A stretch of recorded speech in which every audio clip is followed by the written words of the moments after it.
49ers and the Bengals had the second highest game total on Sunday. So we're looking at 49 points right now. Is that actually too low for this one between a couple offenses that are putting up 25 and 27 points a game?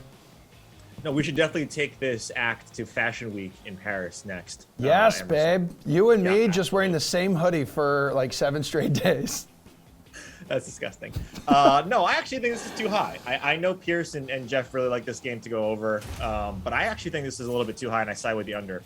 No Logan Wilson in the run game, or excuse me, for Cincinnati. I think that goes a little bit more towards, and like Matt was talking to, alluding to, the run game being a little bit more prevalent for San Francisco.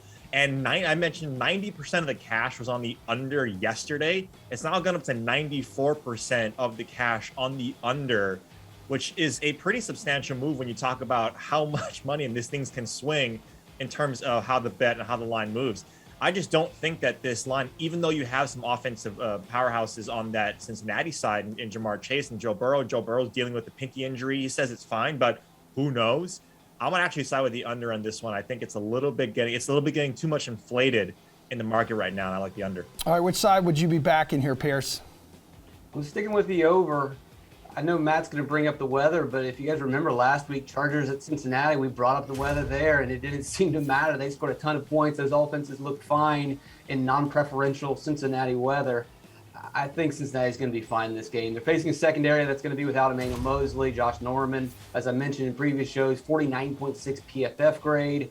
The weapons are there for Burrow. The issue with Burrow this season in his losses, if he's facing around a 30% pressure rate, which is extremely high, but he has in the 5 losses. You look at San Francisco and you look at all the metrics in terms of quarterback hurries, knockdowns, pressure, they're the worst in football. So Burrow, even with the broken finger, at least it's not a mallet finger, whatever that one is too. I'm learning a bunch about fingers this week. It's been quite amazing. Don't Google any of this stuff, by the way. It's not very fun. I think Burrow's going to be fine. He's not going to do a lot of pressure. He's got the weapons. They'll get the points. Got to wait to see what the injuries are for San Francisco, though. Okay, Matt, this total here, man, too high or too low? I think it's too high also. And yeah, I don't want to reiterate the weather too much. It is going to be cold there.